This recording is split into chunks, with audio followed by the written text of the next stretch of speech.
Alors, Noël Gospel. Noël Gospel, c'est le titre de la série. Pas que, ça sera le titre de notre spectacle le dimanche 18. Alors, c'est pas qu'un spectacle, hein, c'est tout un. Il va y avoir des chants de chorale gospel. Ça va être extraordinaire. On a décidé de partir sur le thème du gospel. On va voir un petit peu, peut-être ce matin, qu'est-ce que c'est le gospel, qu'est-ce que ça nous apprend, pourquoi faire ça là dans l'église. Je crois que c'est. Vous avez tous vu, je pense, Sister Act, par exemple. Non, ceux qui ne l'ont pas vu, il y a des cours à rattraper, avec des bons gospels dedans. C'est souvent synonyme aussi de religion chrétienne, le gospel, hein, parce que je ne pense pas que les bouddhistes chantent du gospel. Et cette année, on s'est dit, on a des magnifiques voix. Tous les dimanches, on entend des voix. Alors c'est pour ça qu'on a monté une chorale avec ceux qui voulaient venir chanter. Et c'est extraordinaire. Moi, à chaque répétition que je viens, je me dis, oh, on dirait qu'il y a une chorale d'anges qui chante. C'est juste merveilleux. Alors, on vous donne rendez-vous, on le redira pendant les annonces, le 18 décembre. Ça sera le matin et l'après-midi parce qu'on risque d'être un peu trop serré. On est déjà serré ce matin. Priez aussi pour qu'on trouve, alors je sais pas, qu'on trouve des solutions ou agrandir, je sais pas comment, ou trouver un nouveau local, mais ça devient de plus en plus serré. Tant mieux. Ce sont des beaux problèmes, mais bon, vous n'aurez pas froid ce matin. Noël Gospel. Alors, ça y est, j'ai perdu la main. Est-ce qu'on a mis la clé sur le PC là-haut?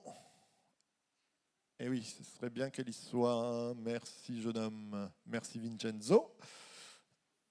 Tu me dis quand c'est bon. Et d'ailleurs, c'est vrai, nous sommes le 4 décembre, si je ne m'abuse. Et ce jeune homme qui pourrait fêter son anniversaire, il a 20 ans aujourd'hui, ailleurs.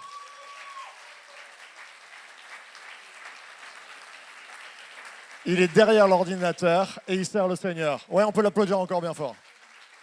Merci. Merci Vincenzo pour tes 20 ans. Il y a plein de dates ce matin, c'est super, c'est génial. Alors un peu de définition, on va voir ensemble. Noël, déjà, qu'est-ce que ça veut dire Noël? Est-ce qu'il y en a qui le savent? La naissance, si vous faites un peu d'italien, Noël en italien c'est Natale, c'est quand la naissance. Alors c'est la naissance de qui? De Jésus. Vous êtes bon ce matin, ça va. La naissance de Jésus. Alors, cette fête, qui n'est pas marquée dans la Bible, Jésus n'a pas dit fêter mon anniversaire, mais dès les premiers siècles, on a voulu marquer cette date que Jésus était venu, et on va voir un peu tout à l'heure pourquoi on l'a mis au mois de décembre. Je crois que c'est important.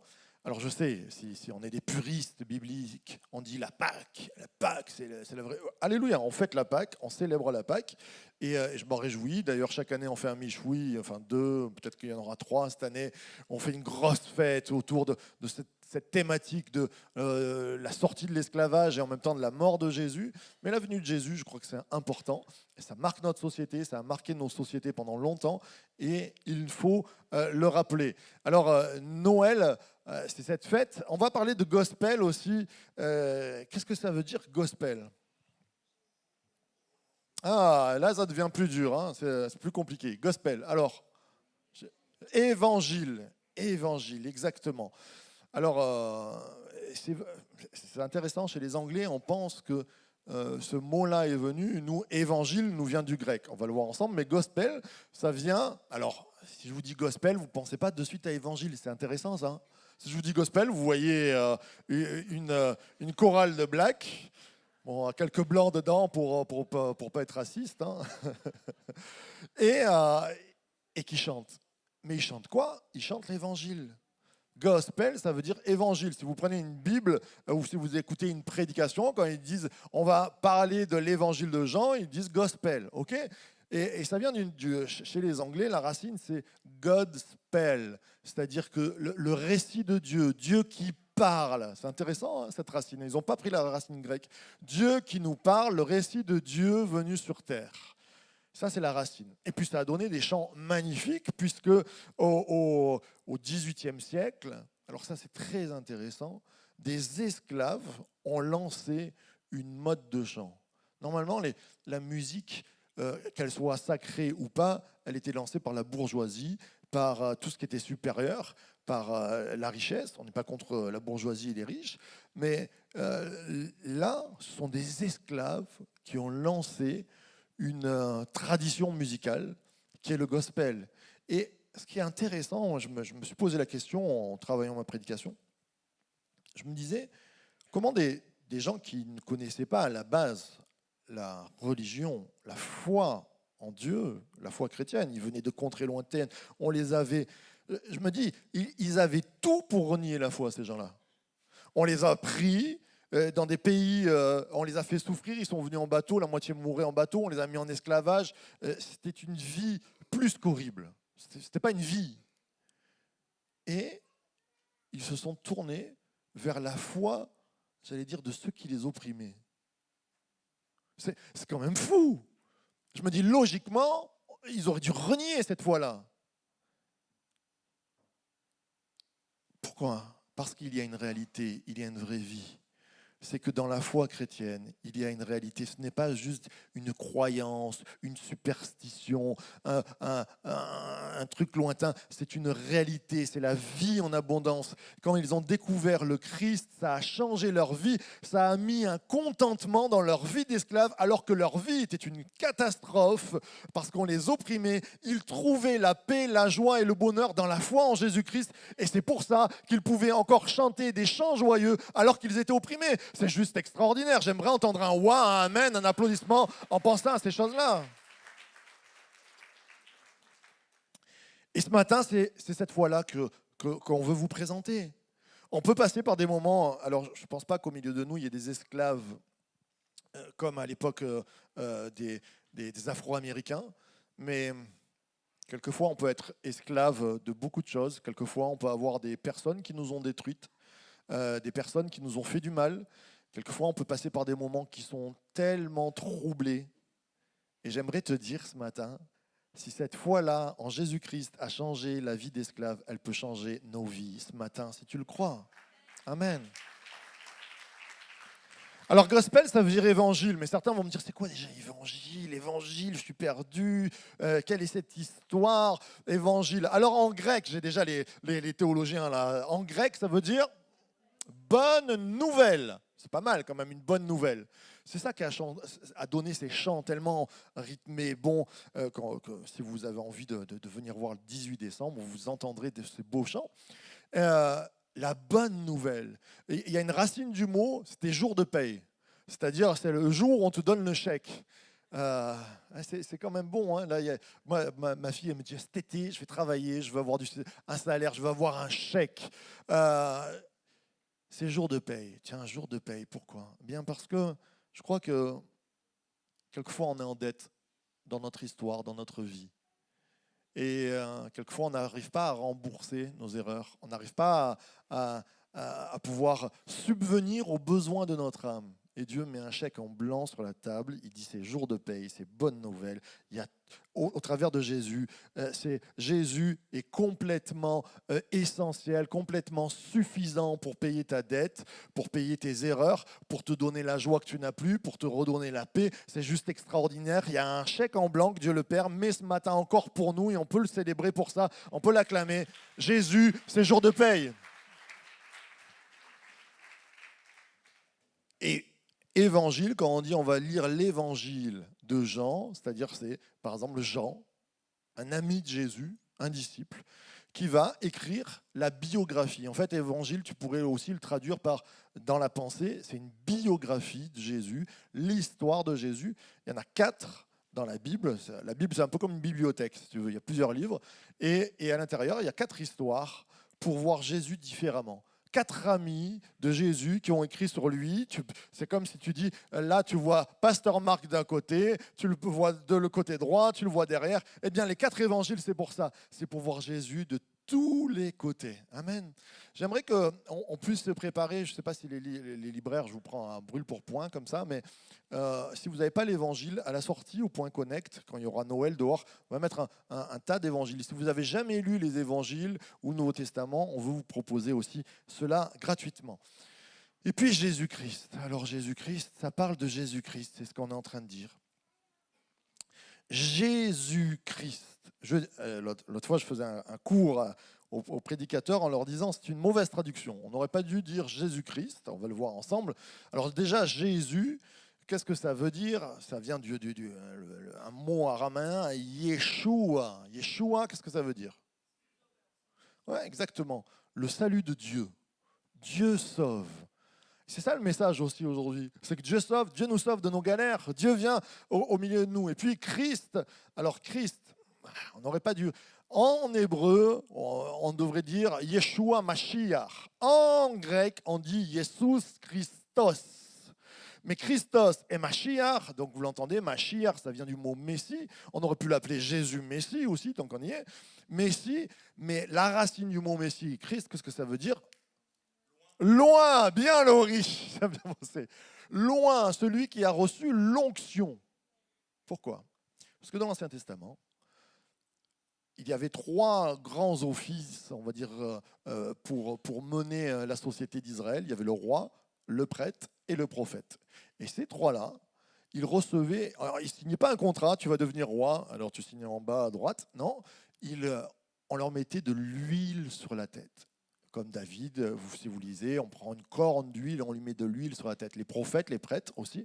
Le contrat entre Dieu, la personne et les hommes en face sur lesquels ils allaient, c'est un contrat tripartite, hein, vous savez. Dieu, les hommes et l'homme ou la femme qui est pris.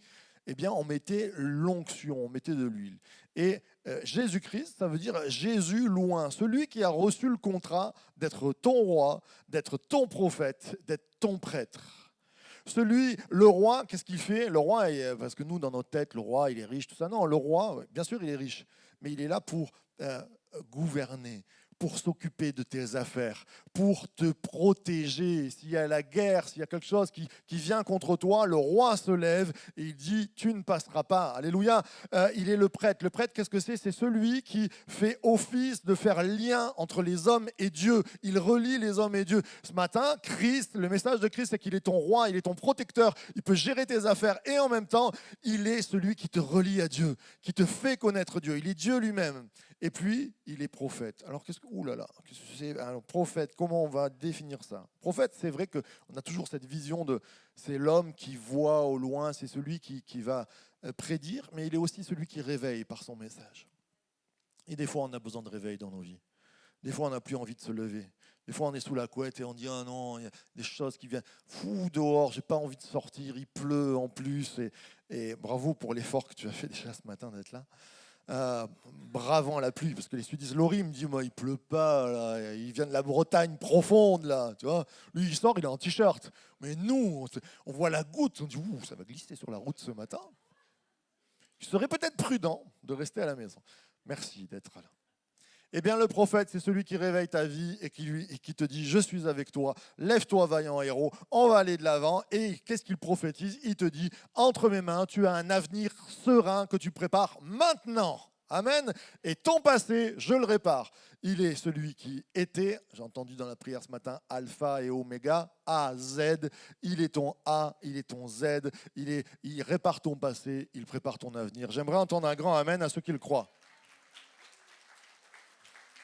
Alors, pourquoi Noël en décembre? Tatan, hop là, je reviens. Pourquoi Noël en décembre? Alors ça, c'est très intéressant. On ne savait pas trop quand Jésus était né. On pense, vu les circonstances, mais c'est pas sûr que Jésus serait né au printemps, à peu près, d'accord? Mais il vint une époque où on voulait célébrer la nouvelle naissance de Jésus. Mais sauf qu'à cette époque-là, ce n'était pas comme aujourd'hui. Là, on fait laï, laï, laï, laï.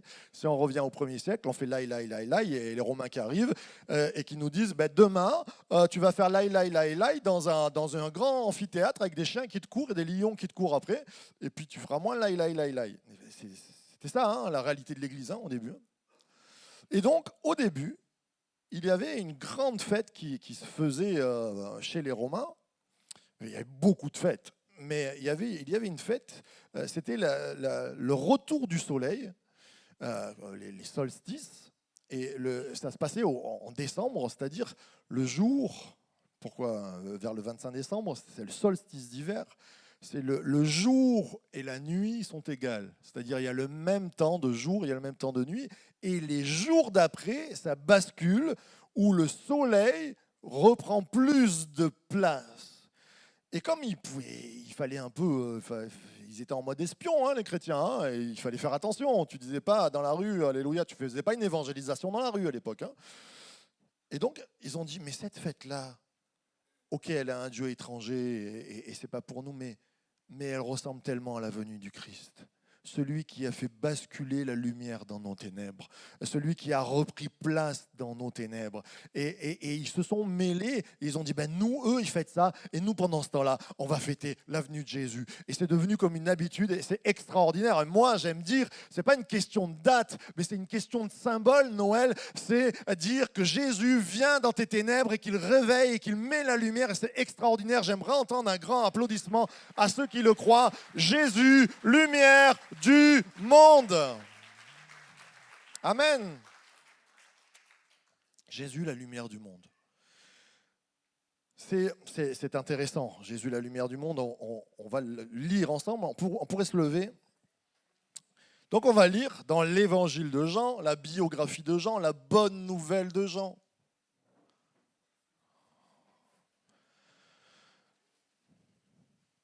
Au commencement était la parole. Et la parole était auprès de Dieu. Et la parole était Dieu. Elle était au commencement auprès de Dieu. Toutes choses furent faites par elle. Et sans elle, pas une seule chose ne fut faite de ce qui a été fait. En elle était la vie. Et la vie était là. On peut le redire. Et la vie était là, lumière des hommes. Et la lumière, lui, dans les ténèbres, brille dans les ténèbres. Et les ténèbres ne l'ont pas saisie. La vraie lumière était celle qui, venant dans le monde, éclaire tout homme. Elle était dans le monde et le monde fut fait par elle. Et le monde ne l'a pas connue. Les siens ne l'ont pas reçue. Mais à tous ceux qui l'ont reçue, elle leur a donné le droit et le pouvoir d'être enfants de Dieu, savoir à ceux qui croient en son nom. Amen, amen et amen. Oui, on peut acclamer Dieu. Jésus, lumière du monde. Alors, parler de lumière aujourd'hui, c'est un peu compliqué. En 2021, c'était ça. On avait les maisons illuminées et tout ça. En 2022, bah, c'est ça. D'ailleurs, ouais, voilà. Hein, qu'est-ce que tu en penses, Timothée? On peut éteindre hein, peut-être. Hop là, voilà. Voilà, c'est juste l'interrupteur. Tu l'as? Voilà. Bon. On va continuer. On continue comme ça? Non. Bon, allez, on rallume. Hein.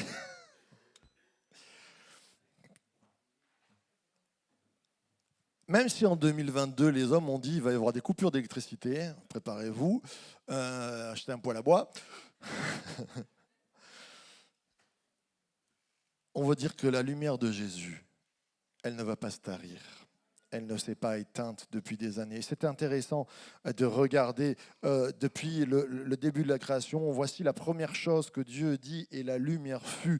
Et dans le 4e jour, c'est un peu comme une scène de théâtre, la création. Vous savez, le récit de la création dans la Genèse, c'est pas un édit de science qui dit voici, il y avait 4 milliards de particules qui sont rentrées en contact les uns aux autres. C'est pas ça. S'il avait voulu faire ça, il aurait pu. Mais en 2 chapitres, il nous explique la création, le Seigneur. C'est de la poésie. C'est un peu comme dire acte 1, scène 1, la lumière. Acte 2, scène 2, les eaux. Acte 3, scène 3, la terre. Et après, on remplit. Acte 4, qu'est-ce qu'on fait? On remplit la lumière. Dans la lumière, qu'est-ce qu'on met? On va mettre les astres, le soleil. C'est intéressant de se dire que le soleil, on ne lui a pas dit de s'arrêter, de coupure d'électricité ou quoi que ce soit. Il brille encore. Hein. Ce que le Seigneur fait, il le fait dans l'éternité. C'est ça qui est bon. Et puis il remplit. Et puis les eaux d'en haut et les eaux d'en bas, il les remplit d'oiseaux, il les remplit de poissons. Et puis le 6e jour, il remplit la terre d'animaux et des hommes. Et la grande leçon de la Genèse et du récit de la création, ce n'est pas un récit de science. C'est une histoire d'amour entre Dieu et les hommes. Il crée un monde entre lui, une communication. Et ce matin, il veut te rappeler ça aussi, le Seigneur, c'est qu'il veut communiquer à ta vie. Il y a une histoire d'amour entre toi et lui. Ça, c'est bon, ça. Hein. Alors, En 2022, oui, la lumière du soleil ne s'est pas arrêtée et non, la lumière du Seigneur ne s'est pas arrêtée de briller pour nous. Alors on va le voir ensemble. Jésus, premièrement, une lumière inaltérable. Ça ne s'arrête pas. Il n'y a pas des temps et des circonstances où Dieu ne peut pas venir éclairer ta vie parce que tu es allé trop loin, par exemple. Peut-être que tu te dis, ah non, mais ce n'est pas pour moi. Mais si tu connaissais ma vie, moi, je n'ai pas besoin de la connaître. Ce que j'ai besoin de connaître, c'est le pouvoir et la puissance de la lumière du Seigneur. Jésus qui dit, je suis venu en tant que lumière, je peux éclairer ta vie dans les moindres circonstances et temps de ta vie. T'es allé loin? Oui, ça c'est vrai. Ben, change, repens-toi ce matin. Se repentir, ça veut dire change d'avis. Dis, j'ai envie d'arrêter avec ça, saisis. Ouvre ta vie à la lumière du Christ. Il y a des ténèbres des fois qui viennent dans nos vies, mais cette lumière que Dieu nous propose, elle est plus puissante que nos ténèbres. Dans la parole de Dieu, on l'a lu tout à l'heure, oui, alors je vais le mettre après, il nous est dit que la lumière n'a pas été saisie par les ténèbres. Si tu allumes une bougie dans la nuit, une allumette, ce n'est pas les ténèbres qui gagnent. De suite, c'est la lumière qui tue. Et les ténèbres, ils ne vont pas ronger la lumière. Et ça, c'est une loi scientifique qui explique un principe spirituel. C'est que si tu allumes la lumière de Jésus ce matin dans ta vie, les ténèbres ne peuvent pas la croquer. Les ténèbres ne peuvent pas la souffler. La lumière, quand elle est allumée. Et comment on allume la lumière du Seigneur? Mais tout simplement en disant, viens éclairer ma vie. Viens ce matin. Alors, certains anciens disent, bah oui, mais nous, on connaît tout ça. 40 ans de baptême. Oui, alors moi, j'aimerais répéter, c'est presque mon anniversaire aussi de baptême.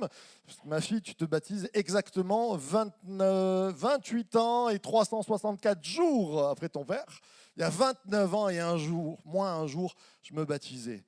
Et je peux dire que dans mes ténèbres, dans mes soucis les plus durs, la lumière de Dieu a toujours été là. Mais j'ai envie de te dire, c'est pas parce que j'ai 29 ans de baptême, moins un jour, que je ne dois pas faire marcher la lumière. La lumière, elle s'allume au quotidien. Christ se choisit au quotidien. Ce n'est pas un acte du passé, et désolé les jeunes de vous dire ça, ce n'est pas parce que vous vous baptisez maintenant que la lumière va être tout le temps dans votre vie. La lumière, elle s'allume tous les matins, elle s'allume tous les soirs. On prend un temps, et on le dit souvent, alors ça c'est votre... comment vous allez le faire, c'est à vous de le faire. Alors quand on était jeune, on avait ces vieux chants, comme on dit souvent, lis ta Bible, prie chaque jour, si tu veux grandir. Ah ben, c'est un bon conseil. Vous vous en rappelez de ce chant? On se le fait quelquefois. Hein. Lis ta Bible, prie chaque jour, prie chaque jour, prie chaque jour. C'est pour les baptisés. Lis ta Bible, prie chaque jour, si tu veux grandir.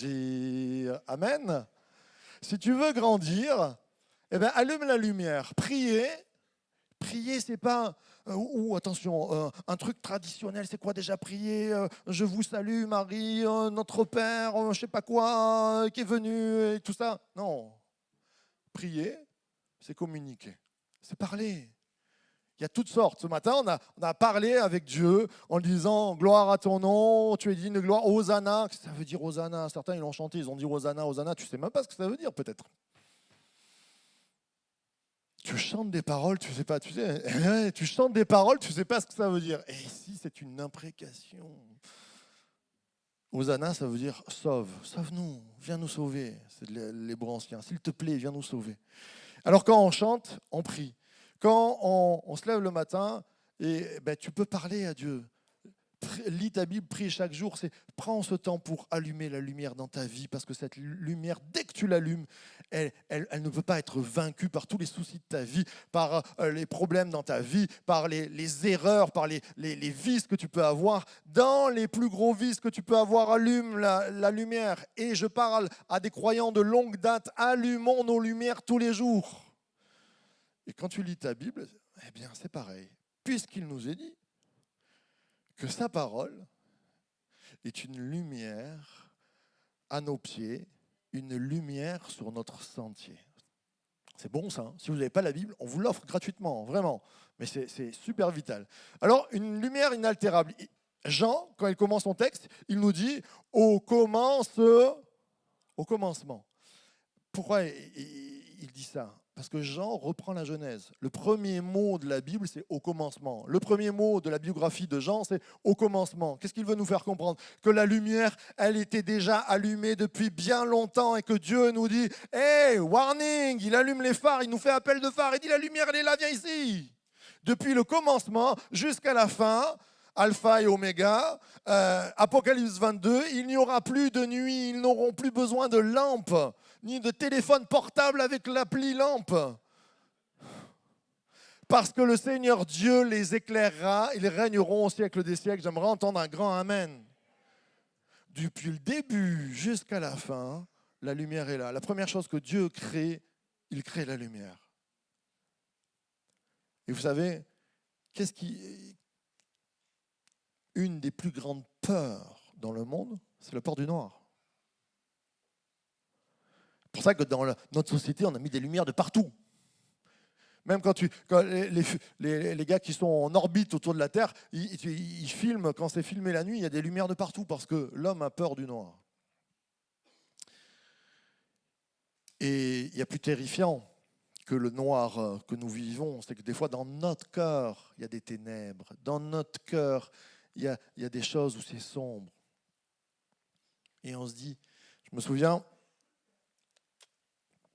quand je faisais des cauchemars petits, mon rêve, c'était de me dire quand est-ce que le soleil va se lever, quand est-ce que la lumière va venir. Des fois, tu fais des cauchemars, tu es là. Alors maintenant, on est grand, on sait où sont les boutons, les lumières, mais des fois, quand tu es petit, tu es comme ça, tétanisé, alors tu hurles à maman. Eh bien, j'ai envie de te dire, hurle à Jésus dans tes ténèbres. Il est la lumière qui vient même dans ta nuit éclairée. Et ça, c'est du début à la fin.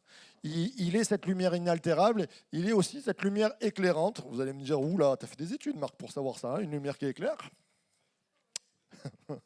Ou grand théologien devant l'éternel, Jésus est une lumière éclairante. Mais j'aimerais le rappeler que la lumière, elle sert à éclairer. Alors, elle est inaltérable, c'est-à-dire qu'elle ne peut pas être éteinte, et dès que tu la mets en route, elle marchera toujours, elle ne se fatigue jamais. La lumière de Jésus, Jésus ne dort ni ne veille, il nous est dit. Il est toujours là, mais il est là pour éclairer nos vies. Et ça, c'est bon, et on le reprend, la lumière, lui, dans les ténèbres. Et les ténèbres ne l'ont pas saisi, comme j'aime ça. Hein. Ils ne sont pas arrivés à l'attraper. La vraie lumière était celle qui venait dans le monde, éclairant tout homme. Tu sais, quand on était petit, non, mes parents m'ont jamais dit ça. Ils m'ont toujours. Je suis d'une famille de pieds noirs, vous savez, les familles de pieds noirs. Ça, tu es beau, mon fils, tu es le plus beau, tu es le plus grand. Puis tu te dis, oh, c'est vrai. Et puis le frère aîné, il passe, et tu entends, hey, tu es le plus beau, tu es le plus grand. Tu te dis, bon, on est combien à être grand, à être beau? C'est important de dire ça aux enfants. Vous savez, la société, elle leur mettra des étiquettes de ratés, de tout ça. Et des fois, moi j'ai eu une prof qui un jour m'a dit, t'es pas une lumière. C'est vrai qu'au collège, je faisais quand même quelques bêtises saugrenues. Je m'en repens. Eh bien, on se croit toujours intelligent, on se croit toujours les premiers de la classe, on se croit toujours, quand quelqu'un nous parle, on dit oui, mais quand même, et puis on réfléchit, et puis, mais il y a des constats dans nos vies où on se dit, on n'est pas des lumières. Il y a quelques moments dans nos vies où on s'est bien raté comme il fallait, quoi, et où on a manqué d'intelligence. Eh bien, premièrement, Jésus est une lumière éclairante pour nous redonner de l'intelligence, de la sagesse, une sagesse de vie. Et je parle à ceux qui viennent pour les premières fois et te dire, tu as besoin de reprendre le volant de ta vie, là, de bien gérer, d'avoir un bon GPS. Jésus est le meilleur des GPS, il l'éclaire, il met les phares là comme ça, et tu sais où tu peux aller. Mais je parle aussi à des croyants, combien de fois on a oublié et on est devenu tellement intelligent qu'on fait des choses par nous-mêmes, et puis un jour on se retrouve le nez contre le mur en se disant, mais qu'est-ce qui s'est passé? Mais peut-être qu'on a oublié de demander à Jésus son aide. Peut-être qu'on a oublié de demander la lumière. Et je crois que c'est important dans toutes les grandes décisions qu'on va prendre dans nos vies, qu'on puisse dire, Seigneur, éclaire ce chemin. Parce que c'est le bon chemin. Quand on se marie, on a besoin de la lumière de Dieu. Quand on peut-être construit une maison, quand on prend une décision pour un travail, quand on veut servir Dieu, on a besoin de la lumière de Dieu. Et Noël, ça nous rappelle aussi que Jésus, c'est pas que quelqu'un quand on chante laï, laï, laï, laï, on est heureux de le chanter, mais c'est quelqu'un qu'on invite à venir éclairer nos chemins. C'est parfois embêtant, hein, ça. Hein. Tu sais, quand tu demandes un conseil à quelqu'un qui ne te dit pas la solution que tu avais choisie. Ça, c'est embêtant. Enfin, je ne sais pas, vous, hein. Moi, j'ai toujours un mais. Oh non, mais quand même. Non, mais quelquefois, on ne voudrait pas trop inviter Dieu dans toute vraiment notre vie. On peut, hein. Dieu n'est pas un dictateur, il est un roi. Mais si tu l'invites à régner dans ta vie, je peux te dire qu'au final, puisqu'il est le commencement, il est la fin, il est ton A, il est ton Z, la lumière va éclairer ton chemin. Alors à tous ceux qui l'ont reçu, et moi je veux le recevoir ce matin, et je dis Seigneur, viens dans ma vie, viens éclairer ma vie encore. Amen. Et puis, je vais appeler Pascal à venir, s'il te plaît. Une lumière avec nous aussi. Jésus, la lumière de la vie. Vous le savez, enfin je pense, si vous avez fait un tout petit peu d'études, mais même si vous n'avez pas fait d'études, vous le voyez. Une plante, si vous voulez qu'elle grandisse, il lui faut de l'eau et il lui faut de la... Oh, vous êtes bon, non, vous êtes bon. On appelle ça le processus de photosynthèse, ok. Je le dis assez souvent, mais si vous allez un jour en Israël, il y a la prison de, on pense peut-être Christ est allé, ou Pierre peut-être même, et c'est vraiment une prison dans les bas-fonds. Tu descends au -2, -3, et c'est humide, mais c'est sombre, quoi. C'est vraiment sombre. Pas trop fort la musique, s'il vous plaît, merci. Et quand tu descends, c'est que du rocher. Mais là où il y a, parce qu'ils ont installé des spots, parce que nous on n'est pas des prisonniers, on va visiter. Et là où le faisceau de lumière tape la roche, qu'est-ce qui se passe? Il y a de la verdure, il y a de la mousse qui vient juste sur le faisceau de lumière. C'est fou ça. Là où il y a la lumière, il y a la vie. Et Jésus, vous savez, quand Jean écrit, c'est intéressant, quand Jean écrit son évangile, il a 85 ans, 90 ans. Il a connu Jésus quand il avait l'âge de 16 ans. Donc ça remonte, il est vieux quand il écrit cette histoire. Et comment il commence son évangile? Il ne commence pas en disant, voici à Bethléem un bébé avec Marie, tout ça, qui descendait des Lévites et tout ça. Il ne raconte pas la naissance, rien. Il dit, Jésus, c'est une lumière. Il a 90 ans. Il a vécu, j'allais dire, physiquement sans Jésus depuis au moins 60-70 ans. Et pourtant, il dit, encore aujourd'hui, c'est ma lumière. Et cette lumière, elle m'amène la vie. Jésus, la lumière de la vie, c'est celui qui va t'aider à te faire pousser, à te faire grandir. On a tous besoin de cette lumière qui nous fait grandir. Il y a des fois où ça ne s'est pas passé comme on voulait, ça ne poussait pas très bien. Eh bien, on veut dire ce matin, on veut prendre ce temps pour dire, viens éclairer ma vie. Viens éclairer mes ténèbres, mais surtout, viens me faire grandir. Quelquefois, on a regardé les autres en disant, pourquoi lui, il a grandi et moi, j'y suis pas arrivé? Je ne sais pas. Je n'ai pas les solutions. Est-ce qu'on t'a coupé les racines? Est-ce qu'on t'a fait du mal? Est-ce que toi-même, tu t'es coupé les racines? Des fois, c'est les deux. Ce que je sais, c'est qu'avec Jésus, tout peut recommencer.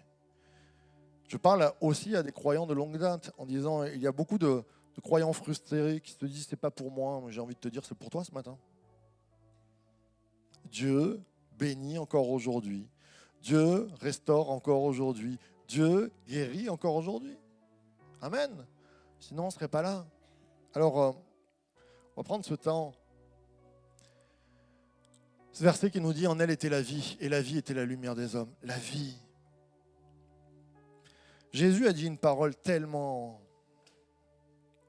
précieuse. Je l'ai prêché il n'y a pas longtemps. Je suis venu donner la vie et la vie en abondance. Moi, je crois que les croyants, les chrétiens devraient être les gens les plus heureux du monde.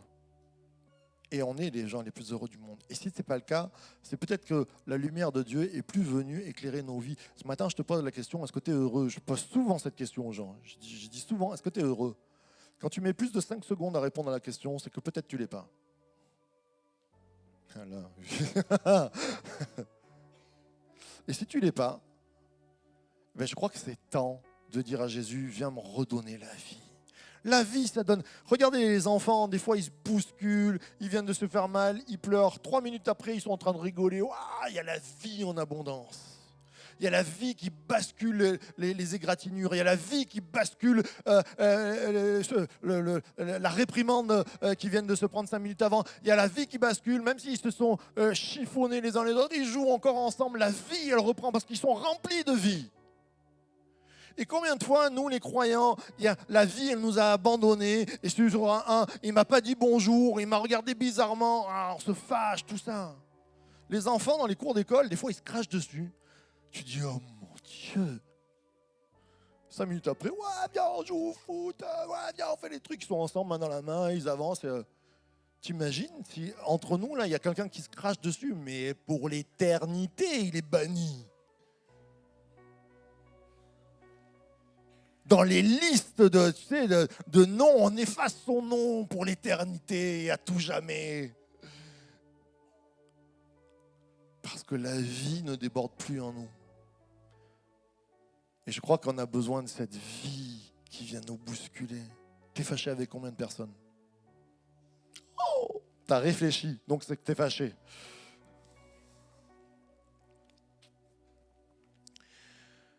Jésus, la lumière du monde, et ce mois de décembre, c'est pour repartir à zéro.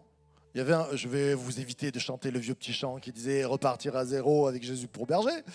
Parce que j'ai Timothée qui fait...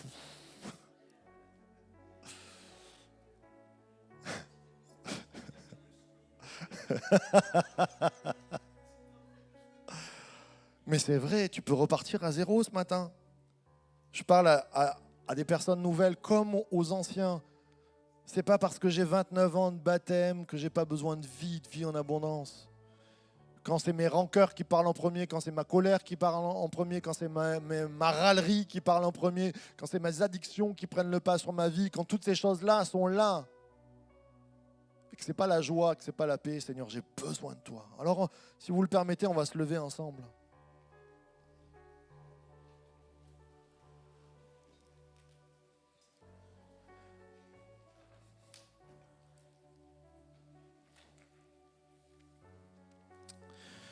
On a les yeux fermés, je ne vous regarde pas, c'est votre moment d'intimité avec Dieu.